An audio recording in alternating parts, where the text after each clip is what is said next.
Welcome to Converse-ations. Kick. Whew. Today we're discussing the brief history of, and I say the brief as in like we are going to discuss a brief history of this little series that's kind of known called Hannah Montana. I got nothing.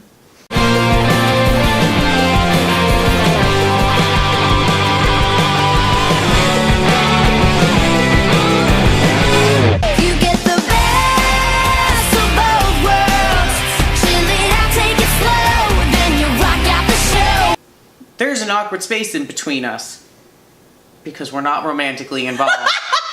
I think we should fill that space with a butt. I think Irene's butt should sit there. Irene! Yay, Irene! Irene's gonna help us with this discussion because she pulled some of these notes out. I am a good research assistant. What are these colors that we all have on today? There's a lot of... Hannah Montana ran for 4 seasons on Disney Channel. It had 98 episodes. I'm gonna go with off the top of my head. That sounds about right. It also had a theatrically released movie. It had a bajillion songs written. How many songs were written for the series? There were approximately 78 songs used between the series and the film. That is a ton of music written for a TV series. Yes, and that does not include covers. The show premiered on March 24th, 2006, and the last episode aired on January 16th, 2011. Hannah Montana's first episode premiered on the same date in January as High School Musical because they did that big premiere at the Tipton Hotel. They did. Listen, maybe the official premiere was... This is gonna aggravate me. Anyways. I'll keep Googling while you do that. Anyway. IMDb is listing the release as the 24th of March, 2006 as well. Aha! The show... Okay, y'all, I'm gonna find this clip online. High School Musical premiered in January, I'm going to say 26th. I don't remember the exact date, of 2006. Mm-hmm. And they did a big event that Friday night that it premiered. And it was on January 20th. 20th.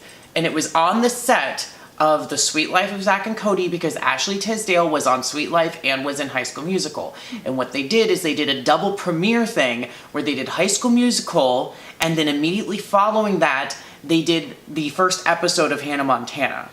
I'm not crazy. It could have been one of those, like, it was a special preview of the series that was coming later. Possibly. That's my And then the official launch date was in March. Anyway. The main cast consisted of Miley Cyrus, her dad, Billy Ray Cyrus, Emily Osment, Mitchell Musso, Jason Earls, and Moises Arias. Notable guest stars, at least my 2 favorites, were Dolly Parton, woohoo, and Vicki Lawrence. Woohoo. There are a ton of guest stars, but apparently that's all Irene's going to talk about. Those are my 2 favorites, so nah. Fun fact, can you guess which episode was the most viewed? And hint, it had to do with the guest star. I'm gonna guess the Jonas Brothers because everyone loves them and they're crazy and they have a lot of fans. You are correct. I am correct. That drew 10.7 million viewers, and it was the highest view for a basic cable show. The show actually, the original idea for the show was a backdoor pilot for That's So Raven, originally starring Allison Stoner as a rock star wanting to go to a normal high school, but that obviously adapted as the idea went forward. Miley Cyrus actually auditioned to be Lily. She wanted to play the best friend.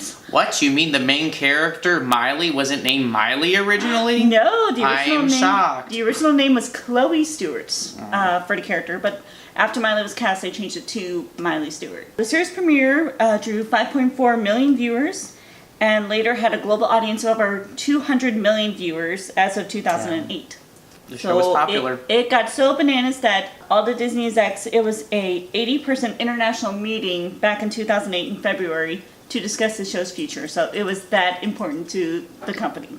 That's interesting because you think about all the properties that they had, and this show was really a turning point for...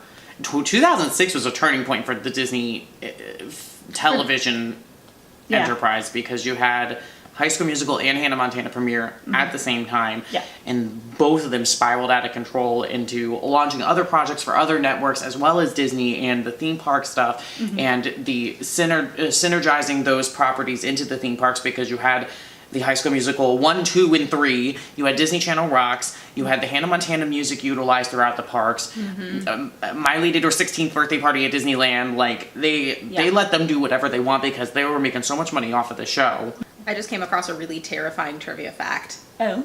Jason Earle said on an interview with Jimmy Fallon that Jackson was originally very introverted and shy, and that he was only able to talk through a puppet he carried with him everywhere. While rehearsing a scene, Earls did so well the director was convinced to rethink the character. Yeah, that would have been.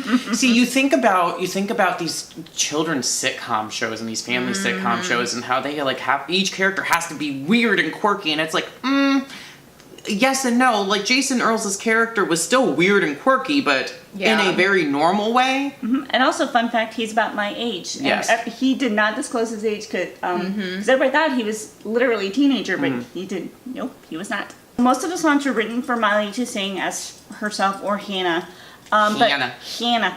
But Mitchell Musso and Billy Ray Cyrus also participated in more songs as the series went on. The show was originally going to be called Alexis, Texas. Oh, yeah. Ew. Which, that doesn't have the same ring to it. It really doesn't. And then That's just- later on in one of the fantasy sequences, she has this weird dream sequence where her brother is Bucky Kentucky. That's right. Oh, that was a mess. The worst name I've ever. There was actually some interesting stuff going on behind the scenes at the same time. Drama. There was drama. So this dude named Buddy Sheffield, he filed a lawsuit against Disney in 2007, claiming that he pitched a show to them in 2001 called Rock and Rollin', about a middle school student who is doubling as a rock star, saying that he brought the original idea for this type of show, but Disney passed on it at the time.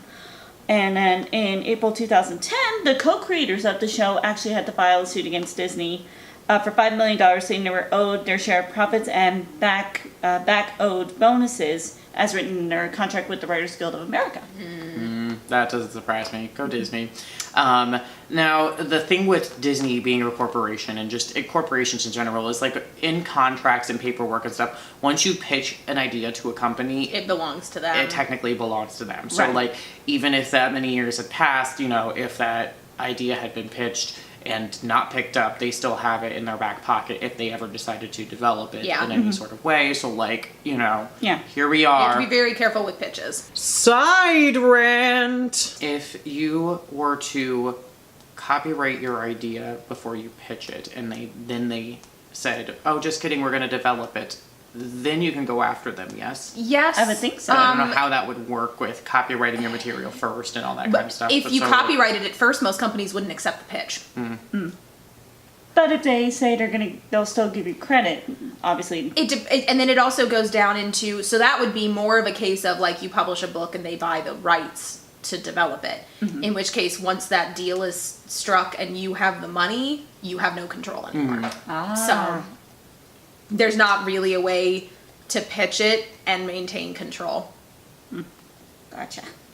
Unless you have stupid amounts of money like J.K. Rowling. And then you can just, burn your own franchise down to the ground. One of the main criticisms from the show, especially as it went on in years, was the fact that Miley was doing a lot to distance herself from her Disney persona, acting out, doing, various things, as a regular person, experimenting with life. See, I call bullshit on that, because then I think to the other people who are doing things, like Hilary Duff didn't go through a crazy phase. Yeah. True. And she was just as much the same, like, you want to talk about being able to compare situations.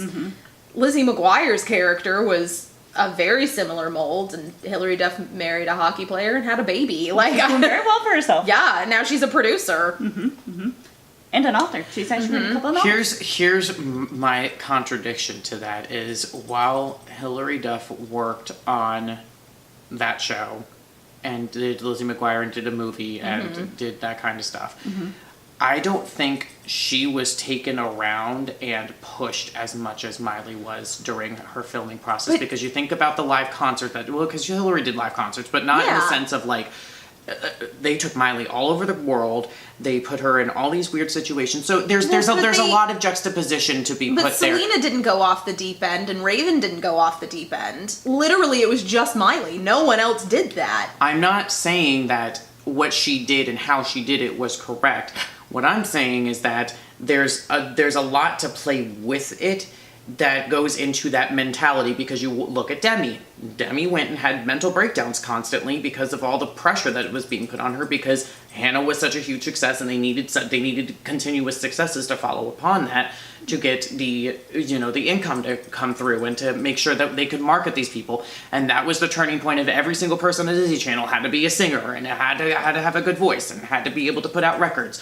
So like with all of that going into it, I can at least understand why she was like, okay, I'm exhausted from this, I'm ready to move on. And she was contractually, she couldn't completely split from that until the series had ended. Mm-hmm.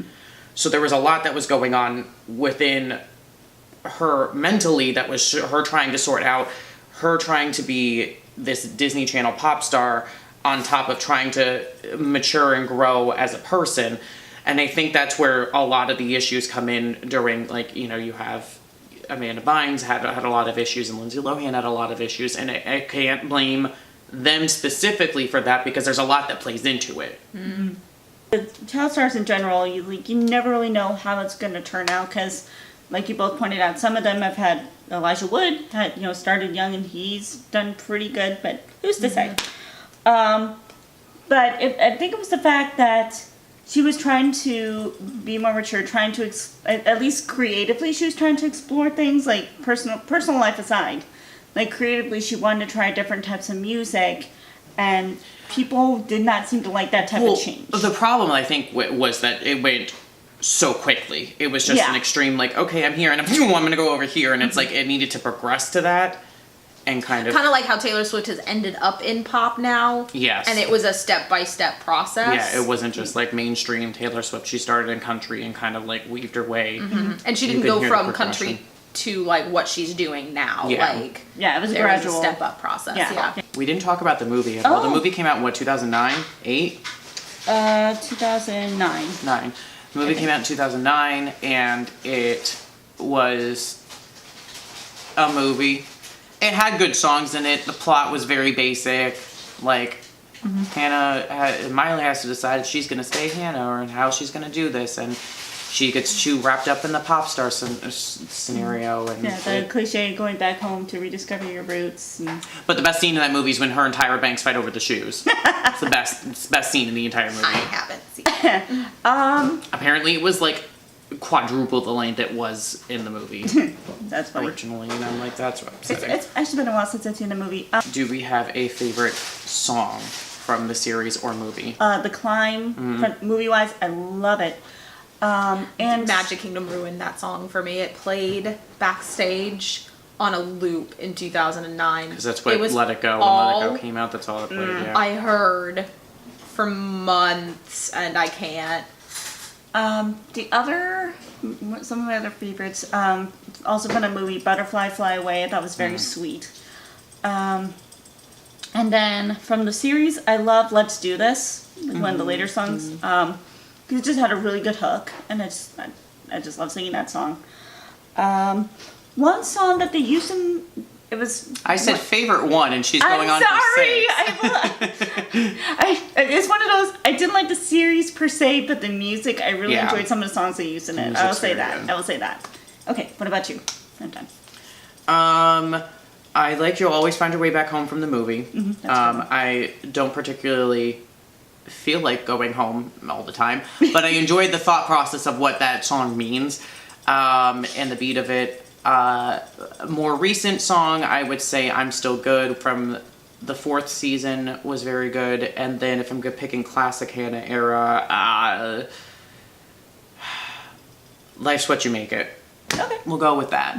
I literally can't even come up with tunes as you guys are spitting out these songs. I'm like, I can't even tell you what the melody line is, let alone lyrics. Like, well, one song that was kind of it was kind of in between, because it was both Billy Ray's song, but they used it in the series, was Get Ready, Get Set, Don't Go, because that was about that time I was moving away from home, so I really felt like that was a song that really hit me with probably what was going through my dad's mind, because I was okay with going away to college, I was okay with moving on, and he thought it would be more homesick, but it wasn't. I mean, it didn't come till later, but initially I was not homesick. I have anything to contribute to this Katie's favorite song conversation. is Pumpin' Up the Party. Is that a Miley song? Yeah. Yeah, that's a Hannah song, yeah. I know it from the parks only. Yep, that's why when that's okay. So when Move It Shake It celebrated I was there the opening weekend accidentally, and I was like, oh, we'll go to this thing, and I'll tell you right now, when Hey Get Up, Get Loud, Start Pumping Up the Party Now was playing, I about had a meltdown in the middle of Magic Kingdom. I'm shocked because I was like, I did not think. That was the moment when I was like, oh, these Disney Channel songs can be utilized in the parks without. In not the same format as like, this is High School Musical, the stage show, or, you know, whatever. So being able to utilize those songs in a different format, Move It, Shake It really opened up my eyes to a lot of things in these parks. And, yeah, I will say that song got me good. Like, it really did get me so excited, and I loved their use of that in that show. It was so good. Did you have a favorite character on the series? I love Lily. Like, Lily definitely reminded me of me a lot sometimes. She was quirky, and, you know, she was a loyal best friend, but obviously she had her own issues. So Emily Osment is lovely. She will talk to anyone who stands still for more than 2 seconds. She is the polar opposite of her brother, who just kind of stands behind her and lets her babble. It's hilarious. He's also like a good bit taller than she is, so he just kind of like stands and hunches behind her, and she's just like. He seems like he's a sweet guy. He would be a sweet guy too. But he doesn't talk. I think a lot of that is like if he's in the right setting with the right people that he can chat. But like there's a lot of she'll talk to literally any person who stands still. That's very cool. Yeah, she's super chatty. So let me tell you about the time. Eric, do you want to give your favorite character, and then I'll tell you about. It's so hard because I love Rico so much because he's such a jerk. Jesse McCartney's also guest starred on the show, and he's fantastic. They've got a lot of random celebrities on the show. I kind of like the exaggerated version of the Jonas Brothers, which is kind of funny. I feel like that's what all of them are. Every single celebrity appearance is just an exaggerated version of themselves. And I almost said my favorite guest appearance was Fran, but that was Billy Ray that was on The Nanny that I'm thinking of, and that's not the same thing. Next up, your favorite is Dolly Parton. I know this for a fact. I mean, yes. I don't know. I guess I'll go with Rico. I'll probably change it every time we do an interview. I'll be like, it's Rico today, and tomorrow it'll be Jackson because he's a dork. And I like the dynamic the two of them have together because I've been on both sides of that. All right, your awkward story. Yes, tell the story. So I was working at Rock and Roller Coaster. This would have been like 2010. I was at the front unload station. So when you come into the exit, I was the front console. So this group walks in. They would walk VIP groups in from the exit, and it was all of the members of the band Metro Station, which is Mitchell Musso's older brother, which is Hannah's older brother, or Miley's older brother. I hate this. Everybody's older brothers, and they walk in, and man, they're walking, and they are so cool. Like genuinely, they just like have their act together and are cool. And there's Mitchell walking along behind them with this little like shoulder bob that he was doing, trying to look cool. The difference being the band was all like 6 foot and all legs, and here's like 5'5" Mitchell bouncing along behind them. I know, because he stood right next to me, and I was like, even with your heels, which I will graciously call cowboy boots, you are not as tall as I am. So they go bouncing in, and he walks past and is like, hey. It's like, bye? Like, what are you doing? So they go in, they get on the ride, they come around, and they get off at unload. And they were, of course, sitting in the front of the car. Yeah. And he was stepping out of the limo, and he, like, stepped up onto the edge of it, and, like, stood there and was like, what's up? And I was like, can you step out of the vehicle, please? Get out of the vehicle, sir. And what I didn't say was, yeah, I know last year you threw up on this, so please stop trying to look cool and just get out of my vehicle so that I can send it. Yes. Go. I will confess, I've never had a celebrity like actually hit on me. I'm telling you, just the way he looked at me and just go, hey, what's up? Can you get out of the car? Can you just go? Yeah, that was, and like I didn't watch the show either, so it was. I mean, like I was vaguely aware of who he was from working at Disney. Yeah, but it was just that like we saw people like that a lot, especially at studios. I had a day I was sitting in the cafeteria and I looked up and locked eyes with the girl that played the best friend on on Wizards of Waverly Place, the redhead. Oh yeah. I like looked up and like locked eyes with her, and we just kind of stared at each other for a minute, and we both just were like, okay. So. That was really awkward. I have some really awkward stories. Run into random people there. Yeah. So sometimes you'll run into Miley Cyrus, who's in disguise with a blonde wig, thinking she's in disguise.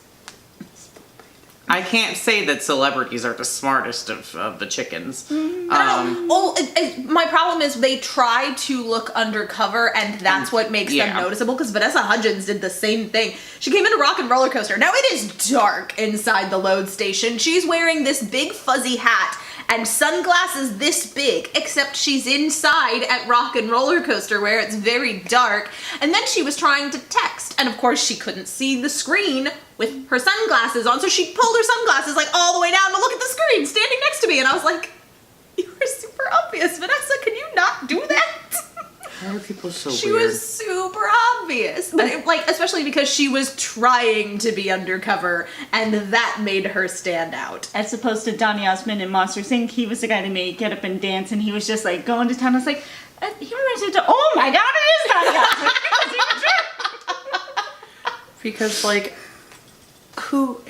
If you're going to go, this is we'll get into this discussion later about celebrities at theme parks, because that's a whole separate. That's a whole other topic. And like living their I lives. have a different celebrity hitting on me story for that, actually. Okay. Well, tune in next time to hear, I don't know what we're going to talk about. Tomorrow's game day, so we will, we've got a special themed game that we're going to play, so stay tuned for that. And we're super excited, and yay, Hannah and Miley. I'm Hannah, I'm Miley, I'm Hannah, I'm Miley. Everybody makes mistakes, except for me, because I'm perfect. That was a direct line from one of the episodes. Is it? Yes, so what they're doing is they're trying to act like each other, so that way they could like see the why they're not getting along and the differences. And it's like Jackson's like, that's easy. I'm Hannah, I'm Miley, I'm Hannah, I'm Miley. Everybody makes mistakes, and it's so funny. I was gonna say, I'm surprised you did that instead of going, Crinkle!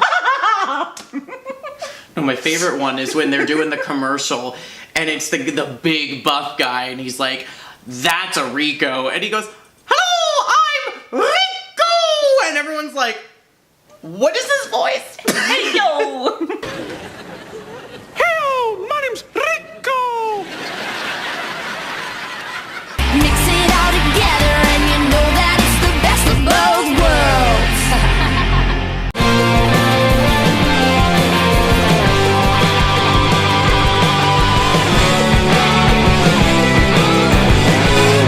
No, my hair's a What mess. is happening? We're like, There's a piece of fluff. What did you do? I have my Did you hood make up out with because no. Make out with a pillow, girl. Yes. that's Girl. Hannah Montana premiered. I also prepared. Prepared